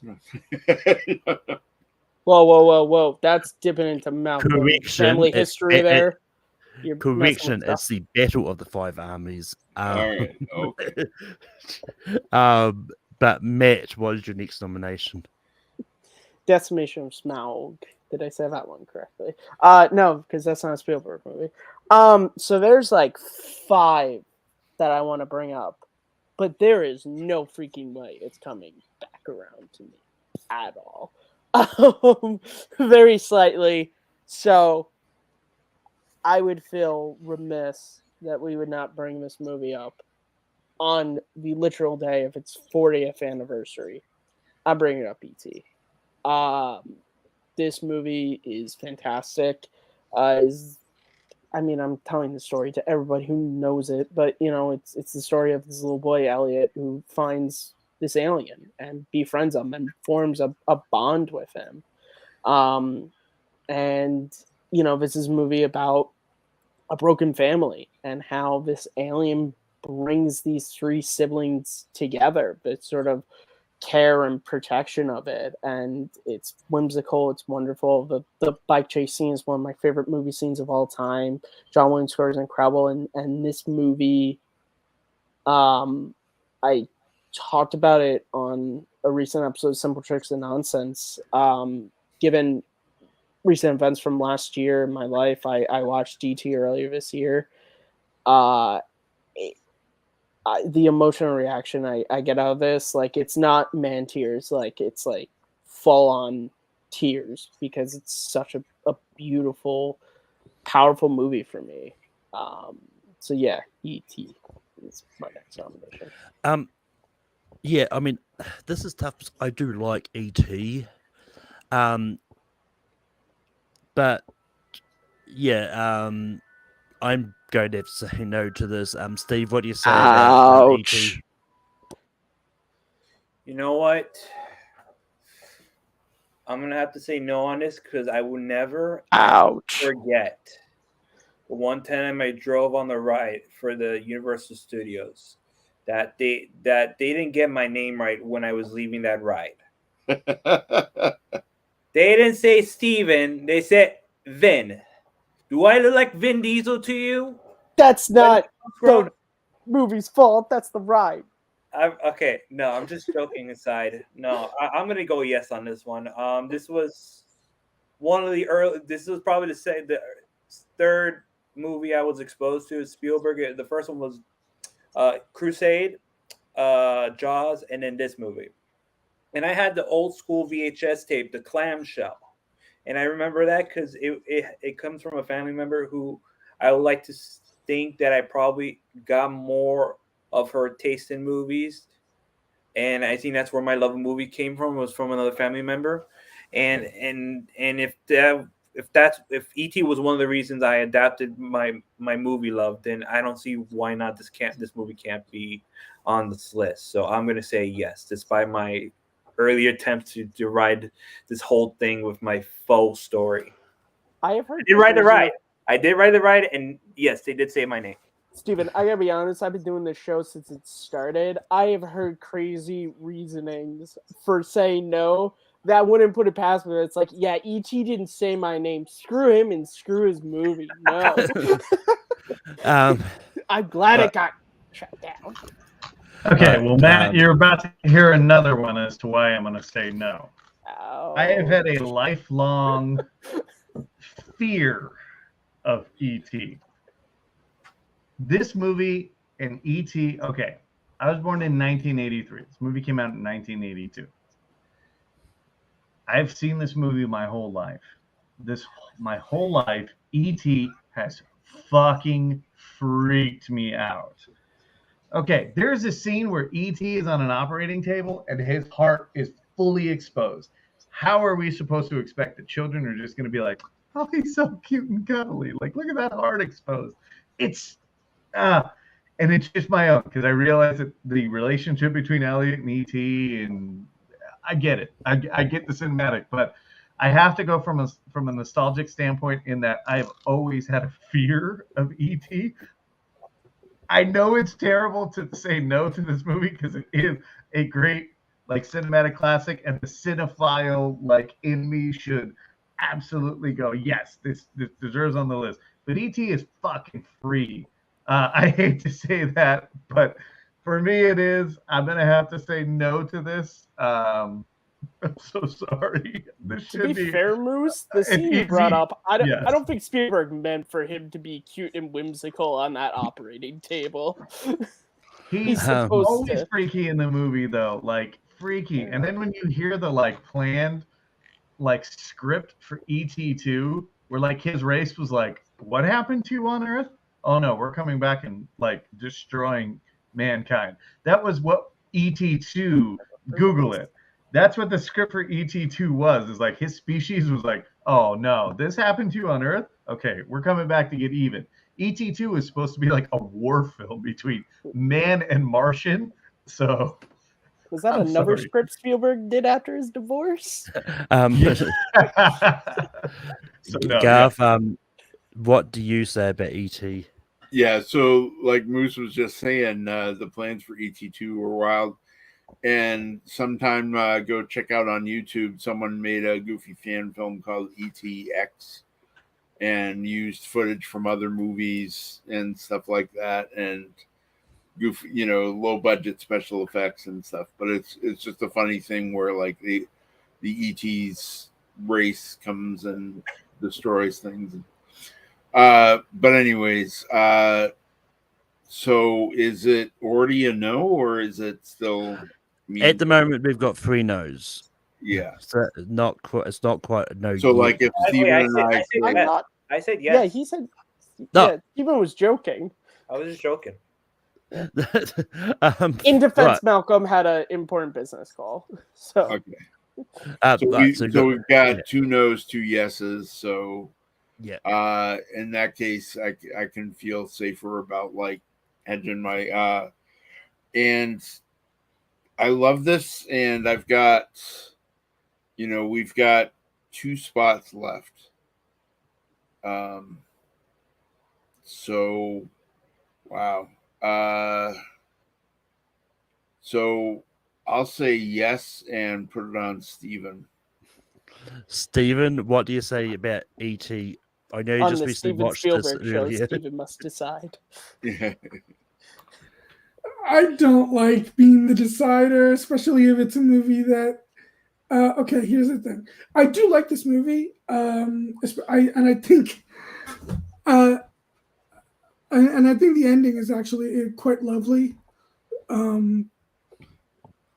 But I don't.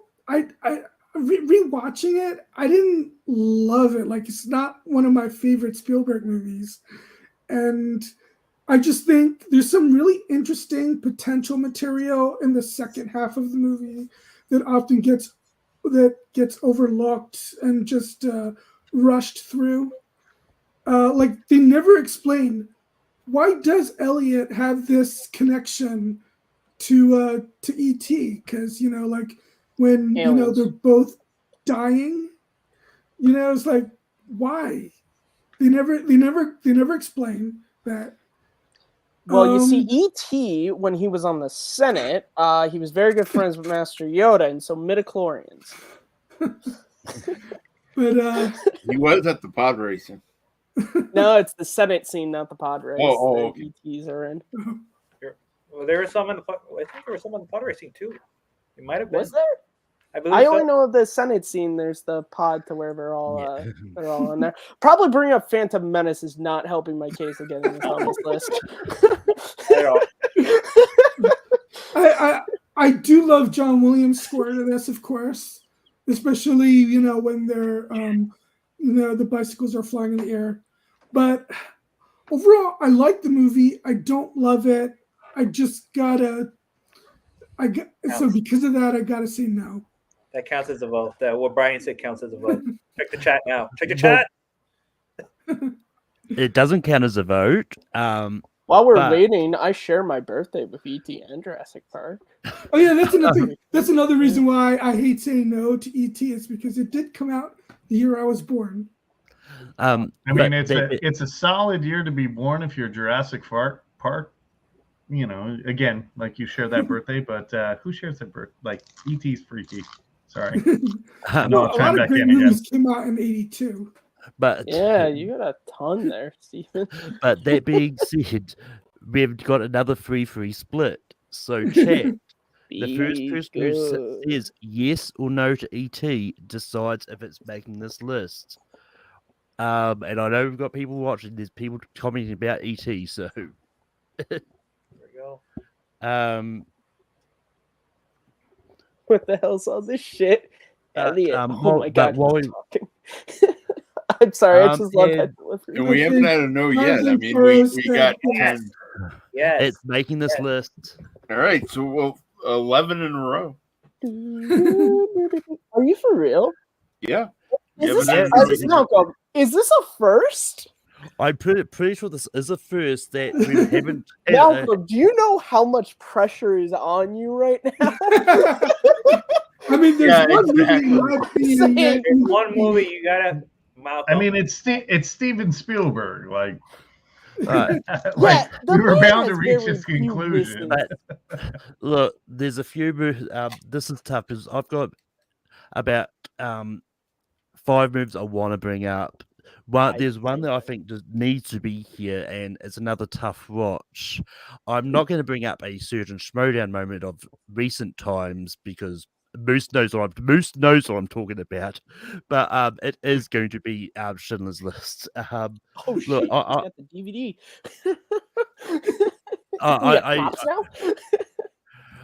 No, it just happened that I was literally watching this just before this because this is one that I hadn't seen in a while and I wanted to sort of refresh my memory of it. But Schindler's List is great. Well, yes, it's not an easy watch, just like Munich, just like Saving Private Ryan.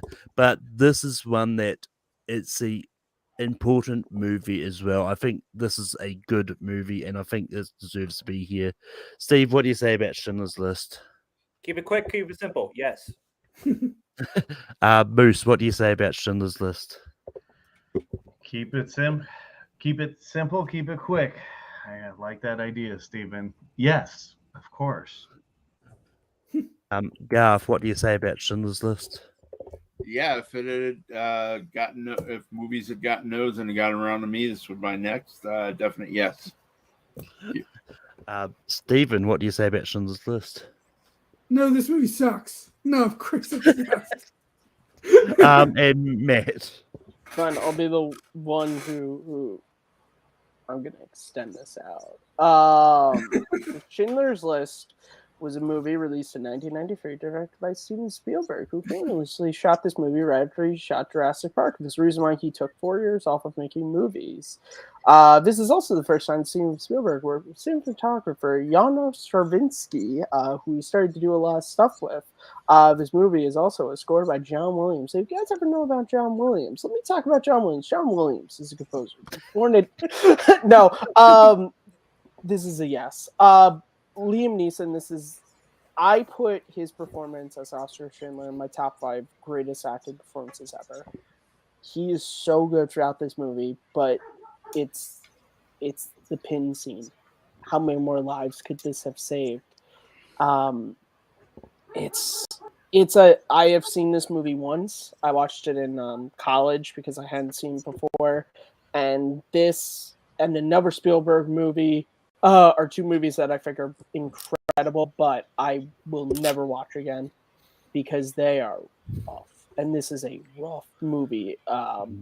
Ray Fiennes is, and what is scary about Ray Fiennes is, like, just because we were talking about 1982 movies, like, Khan is a scary movie villain, but he's, Ricardo Montalban is playing an actor. He's an actor playing this science fiction character. Ray Fiennes is based off of real life people who did this stuff. Like that scene when he's sniping off random prisoners just because it's a fun way to spend the day. Like it is. And that's what's rough about this movie is the fact that like, no, this happened.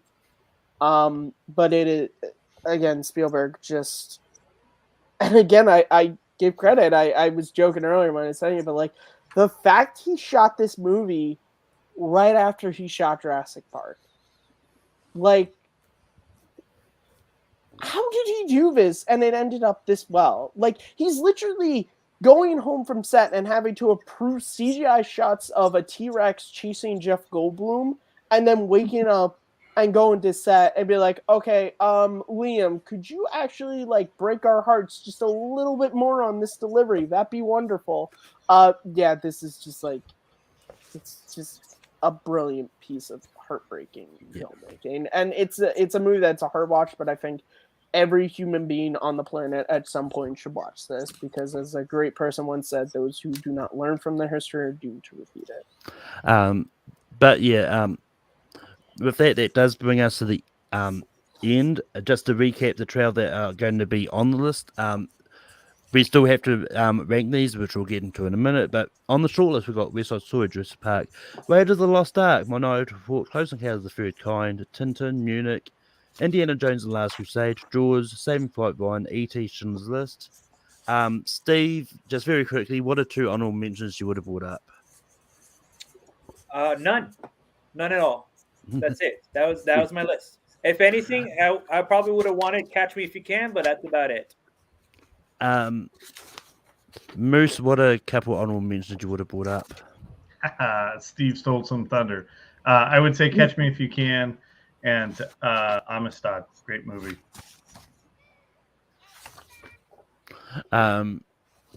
Garth, what are 2 honorable mentions you would have brought up? I agree. Catch Me If You Can was the next one, and I actually might have thrown in Hook as a choice because that's a weird family film and choice. Bangarang, Garth, come on down. Yeah, but and then a personal favorite that I might have brought up that would have gotten no's. But I didn't, and so congrats, Malcolm. This was a brought up 12 and 12 yeses. That's got to be a rarity on this show. But the personal one that I love that everyone else hates is 1941. It's often degraded, but I love it. Oh, I would have totally died on that hill with you, Garth. I've never seen it, so I would have had to abstain from voting, unfortunately. Yeah. So many people hate it, but I love Belushi in it, and it's a unique film. the president from Animal House in the movie as well?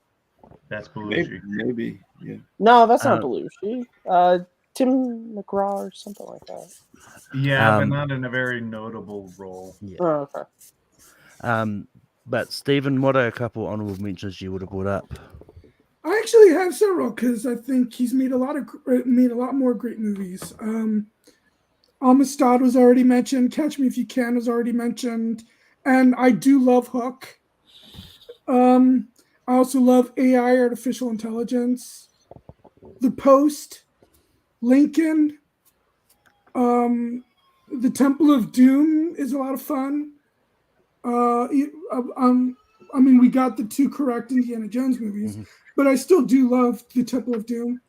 I think War Horse is underrated and one of the most visually beautiful movies I've ever seen. And I know that not everyone loves it, but I really loved and think is underrated is The Terminal. Matt, what are some honorable mentions that you had? Yeah, Hook. I was gonna bring up. I love that movie. I've loved it since I was a kid. War of the Worlds, which is his other Tom Cruise sci-fi collaboration. Other ones that Ready Player One. I love that movie. I know it's some people hate it. I'm in the camp that I love the hell out of that movie. And then the other one that I wanted to bring up, but I was afraid not. Maybe a lot of people had seen it or maybe don't like it. Which is the other Spielberg movie that I've only seen once, and I think I'll only be able to watch once, which is Empire of the Sun. I think it's an incredible movie. Young Christian Bale. But I tell you, that emotional roller coaster of his journey for that movie, when I watched it last year for the first time, like, screwed with me in a good way, in the way Spielberg intends. But it's if you haven't seen it, I highly suggest Empire of the Sun. And for my boy Bill Belford, yeah, Catch Me If You Can, which I finally watched this year for the first time for him. Yeah, Empire of the Sun is pretty good. I watched that for the first time just yesterday, actually. And I would have died on the whole White Riffy for War of the Worlds. I think it's great. I really do like the BFG. That gets a lot of hate. I think BFG is pretty good. Actually, I don't think there's. And look, I would have been not that I would have put it up, but I would have been the sole defender for Kingdom of the Crystal Skull. I think it's a good movie. No, you wouldn't have, Malcolm. Wow. I'm there with you. I'm there with you. I like it a lot too, actually. But that being said, now we get to the voting part. How we do the vote is we write on the whiteboard the movie we want at number 12, and then we move up the ranks until we get to number 1, and that's how we form our collaborative list. But Steve, what do you have for number 12? Adventures of Tintin. Moose, what do you have for 12? That's a solid 12. Yeah. Garth, what do you have for 12? West Side Story. Stephen. West Side Story. Matt. Out of the ones I've seen, this is my least favorite, Minority Report. I've got Munich, but West Side Story is going to be 12. I didn't get to say because I wasn't here when that nominated, but I would have given West Side Story a yes because I love that movie. That was great. Might be my favorite movie musical. Wait, why is West Side Story 12? What happened? 2 votes. So wait a minute. Because Moose and Steve both said Tintin. Yeah, I was gonna say. So we're the outliers. Malcolm. Yeah, I thought Tintin was what we were voting on. It's yeah. So I may not have explained that. Yeah. So we just wrote down the movie we want to at 12. Like if we, What movie do you want at number 12 personally? Like, I agreed that Adventures of Tintin is perfect at 12. Okay, so we have 2 for Tintin, 2 for West Side Story, and 2 others. I have not seen Tintin, so I cannot confirm or deny if it's a 12. So I don't know, Malcolm, if you want to switch your vote. I I mean, I was going to go West Side Story for 12 anyway, just because it is really new. And because he wrote it down already, so it's a lot easier. Well, I mean, it's easy. It's easy to change if I needed to, but I really like Tintin.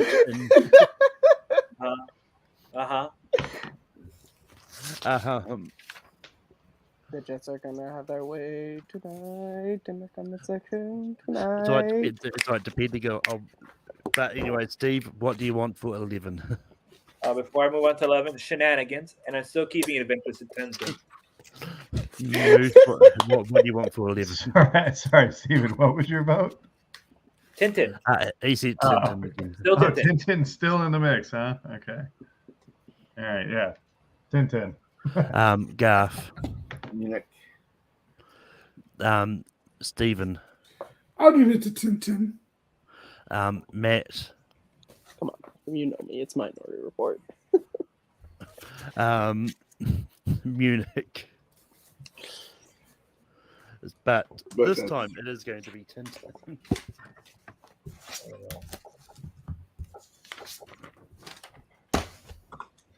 Imagine if this would have been crazy. It's far past, but what if we all had the same 12-1? That would have been hilarious too, just to keep up the agreement on this episode. What's funny though is that even though it was fast and that we all said yes to everything, it's still an still hour took 45. hour and a half because we love talking about them. Yeah.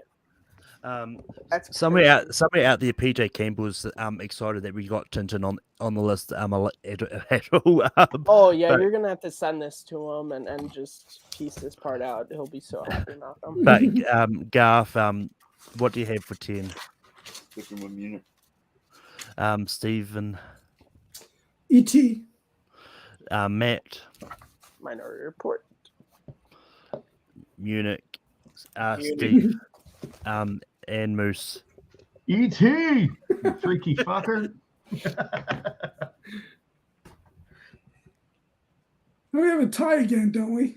No, we don't. Oh, we don't. Okay, I thought we did. Yeah, me, Garth, and Steve sent Munich. So. Okay.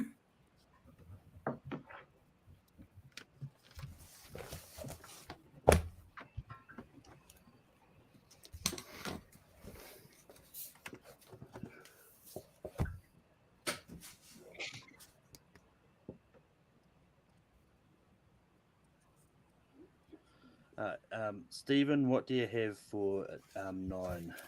I'm going to stick to E.T. Matt, what do you have for 9? Oh, Malcolm, in a surprise twist, I still have Minority Report. Saving point, Ryan. Steve. E.T. Moose. E.T. the freaky terrestrial. Garth. E.T. E.T. is going to be 9.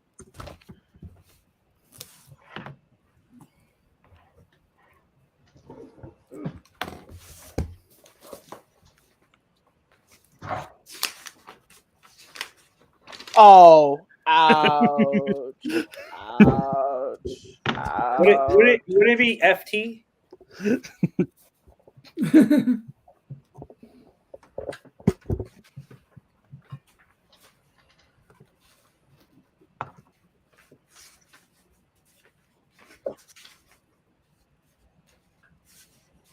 Extra freaky. Thank you. Yes. Yes. Nailed it. That's right. I'm curious, Matt, did you see the walkie-talkie version first, or the? Oh, no. My introduction was the 2002 re-release. That's the first time I ever saw it. But the DVD we had, because Spielberg, unlike his best friend, had the 82, and that's my preferred version of the movie. So I always watch the shotgun version. Matt, what do you have for 8? Just for a second, Steven, I love you, but I know you have kids and everything, but like, your kids aren't going to go and pick up guns because they saw an ET, although it led to one of the best South Park episodes ever, though. Minority Report, though. Saving Private Ryan. Saving Private Ryan. Minority Report. Garth. Minority Report. Stephen. I love all the other movies, so I went with Close Encounters of the Third Kind. Saving Private Ryan is going to. What? Minority Report. Minority Report had more. Minority Oh. Malcolm with his bias, trying to see if he can slip it past us. Oh crap! Now I have to You change got my me. board. Damn it! Oh no! So Minority Report is actually number 5 on my list, so it's not too far apart. Okay, so we have Schindler's List. Is Private Ryan still a choice? Yeah, it's still a choice. So I'm just we trying got- to get my Jurassic Park. We got Jurassic Yeah. Park. I'm sorry. Raiders. Yeah, I'm getting there. We got Jurassic Park, Raiders, Close Encounters of the Third Kind, Last Crusade, Jaws, Saving Private Ryan, left, and Schindler's List left. Yes. I'm just trying to ride the wave over here so I can get out of here. Let's go. But I've got Saving Private Ryan, Saving Steve, Private Ryan. Close Moose, Encounters of the Third Kind. Gaff, Saving Private Ryan. Stephen, Close Encounters. Oh, man. Matt, The Forrest Gump sequel, Saving Private Ryan. Saving Private Ryan. It is.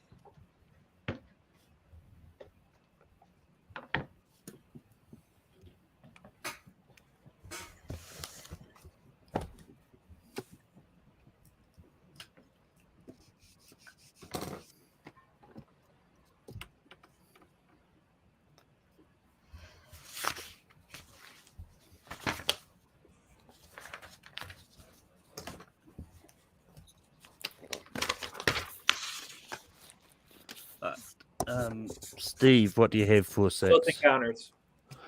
Moose, Close Encounters of the Third Kind. Gaff, Close Encounters of the Third Kind. Stephen, Close Encounters. I Matt. mean, yeah, Close Encounters. Last Crusade. damn it, Matt, Close Encounters. Yeah, we almost had a perfect. Malcolm, you've known me. You were here for the top 64. You think I was going to put Close Encounters this low? No. My bad. No. Okay, it went this low.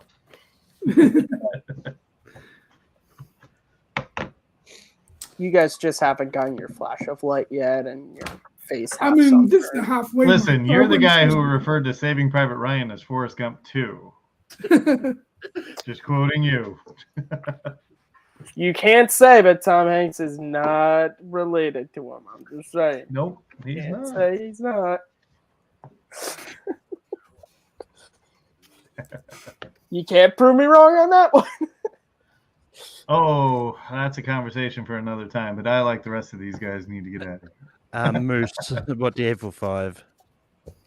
What is left currently? I'm sorry. Schindler's We've got List. Jurassic Park, Raiders, and Last Crusade, Jaws, and Schindler's List. Yeah, okay. Jaws. Garth, I went Schindler's List. Stephen, Yeah, I know this isn't going to happen, but I'm going with Jurassic Park. Oh, Matt, Last Crusade. Jaws, Steve. Last Crusade. Oh, So we've got 2 Last Crusades, 2 for Jaws. yeah. Okay. Um, And Steven Gav. had Schindler's List, so No, I had Steven. Jurassic no, I had Schindler's. Oh, Oh. shit. so Oh, yeah, Garth, that's right. That's right. Jaws or Last Crusade at 5. Oh, who? Garth.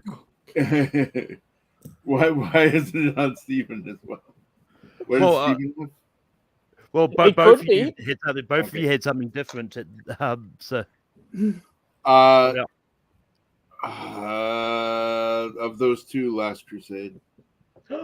Stephen, Jaws or Last Crusade at 5. I love both of them, but I'm not going to have Jaws belongs in the top 3, so it's got to be Last Crusade. Never coming on the show again. Confirmed. That hurt. Malcolm, once again, our Schmodown connections just get lesser and lesser as the years go on. The Hey, fact at that least it's not Raiders- fully my fault this time. It's all right. Paige will come on. No, it's funny. Like every time I see the Mrs. Page asking you to be on, I was like, I love your show. Unfortunately, I can't make it this time, but I love your show, and that's actually no joke. What did I waste my board? But Stephen, what do you have for? Oh, I'm gonna stick to Jurassic Park. Matt, what do you have for 4? Oh crap! I didn't realize. I forgot Last Crusade got on there. Oh. I didn't. Yeah, I man. Swing back around to me. I've got Jaws. Steve. Schindler's List. Schindler's List. Garth. List. Matt. Schindler's List. Wow. Although it's funny because Schindler's List is number 4 on my list, but from what's left, it's probably like number well, maybe number 2 or 3. I don't remember. So we've got Jurassic Park, Raiders of Last Crusade, Raiders of Lost Ark, Raiders of the Last and Jaws Crusade. left. I'm just really upset Last Crusade is this low. Yep. It's in the top. I don't know. 5. Yeah, 5 is pretty high actually. Yeah, that's like we have it at 10. Nope. Nope.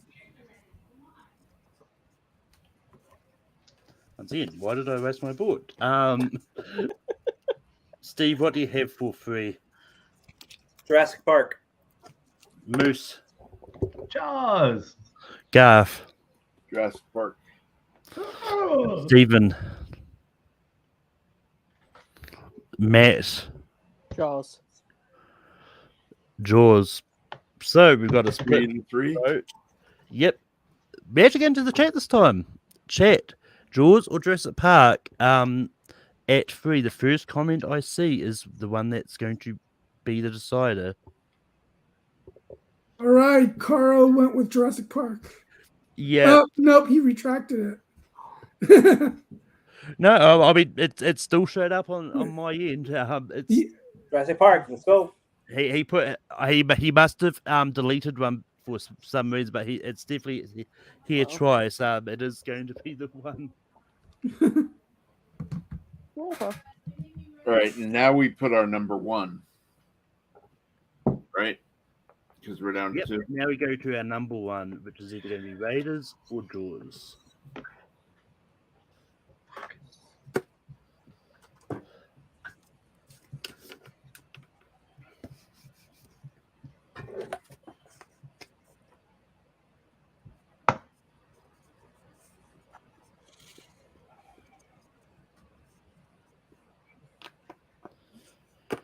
All right.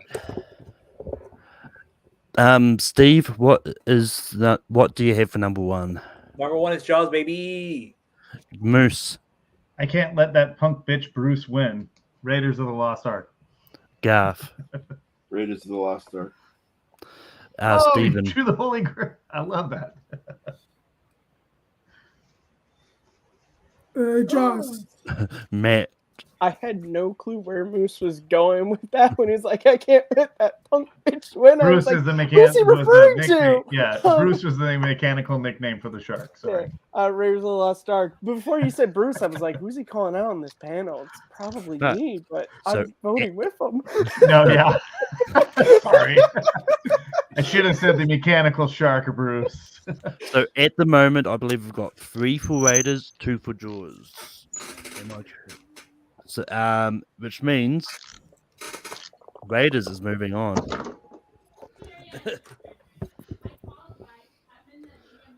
And by moving on, I mean it's going to be number 1. Yeah. Nice. You were a bit on that Movie Hero Network rankings there, Malcolm, where you thought it was going to the next round. I got you. Right, yeah. Malcolm, I don't know if I get permission to bounce out of here, if that's all right with you. Quickly, Plug give your plugs first. Right. My plugs at Mesa Media 1 on Twitter, at Mesa Media Facebook. Check me out. I do trivia all over the place. A show about trivia. current interim champion. I'm also the champion at MTC. Yet that video still hasn't been up yet, but whatever. Horror trivia champion. Yeah, that's all my plugs. Nice. You can bounce whenever you want now. But Appreciate it. Take care. But with that being said, I've got the poll up on our Facebook page with the options for next week, which don't include a Pixar one for Lightyear. I know that's a hotly debated issue, but yeah, look, Is Tim Allen on there? no. But anyway, I mean, he's not even in Lightyear. Release but the Moose, Tim we can Allen people cut. find you online. I'm at Big Moose House on Twitter. Yeah, that's all I really got to pick. Thank you guys for having me on. This is a lot of fun. I would totally be on with you guys again. Yeah, Garth, I get listen. As much shit as I talk, you guys are all awesome. So thank you guys for having me on.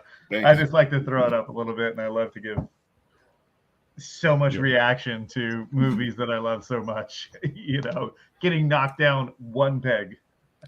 yeah. Welcome to Rankum. Everybody. Yeah. Garth, where can people find you online?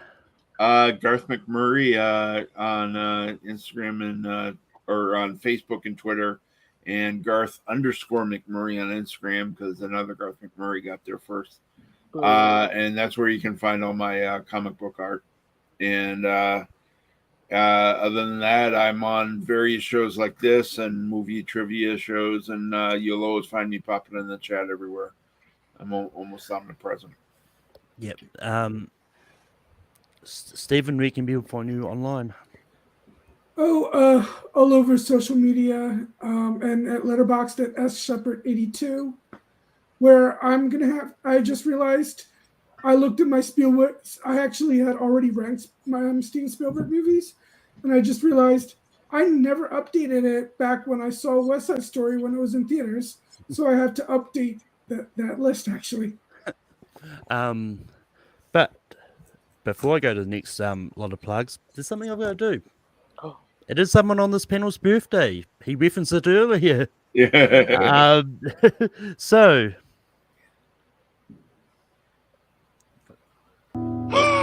Happy birthday to you. Happy birthday to you. Happy birthday, dear.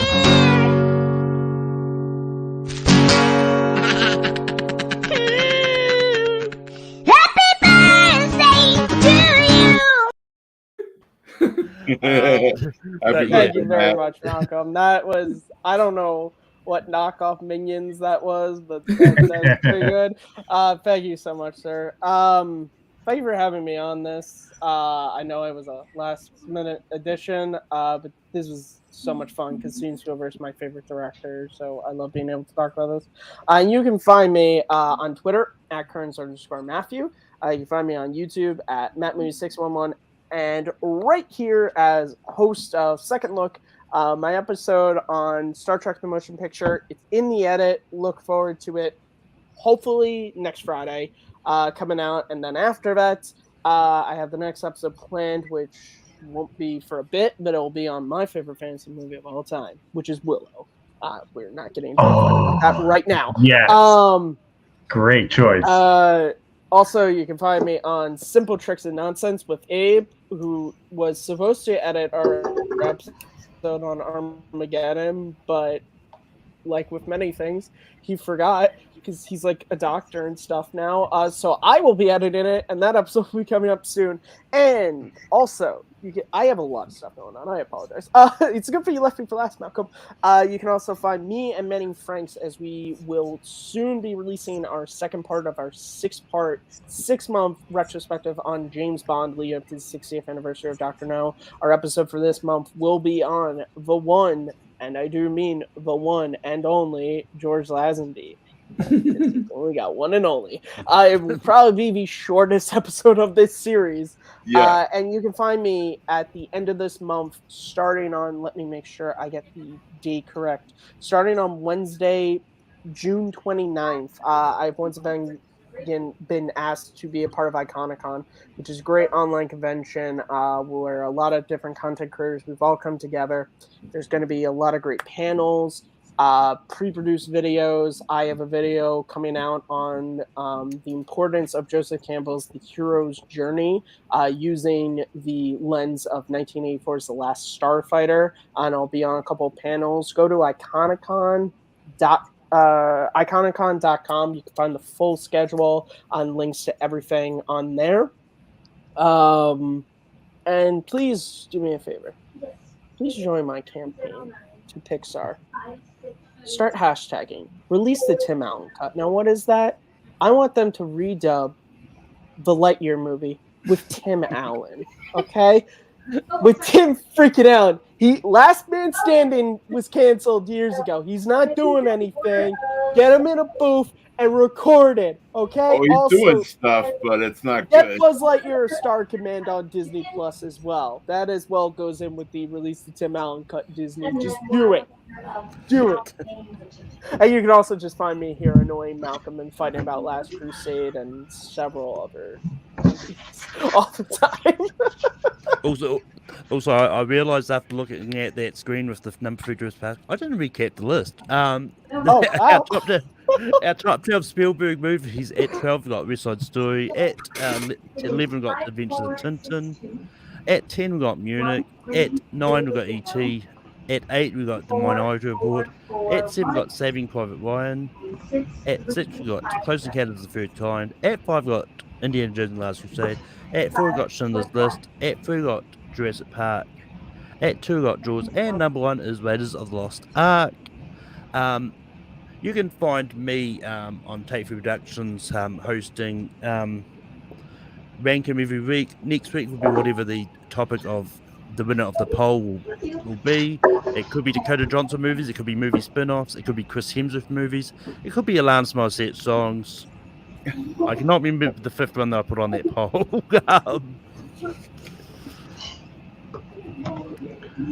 It could be Ethan Hawke movies. So a lot of good options there.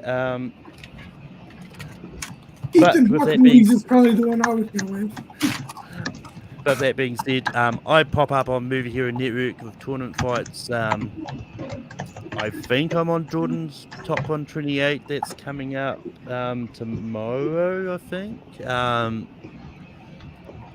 But yeah, I'm all over the place. I do host trivia on Full Metal as well. And next week, got a double feature on Friday. We've got both Lost trivia, which you'll find Stephen in, as well as the Simpsons seasons 1 to 10 specifically trivia. When I booked those matches, they both ended up on the same day and pretty close together, so I decided to make a double feature out of it. But that being said, until next time, see ya, as I find a clip to go out on. And We have one chance to save this planet.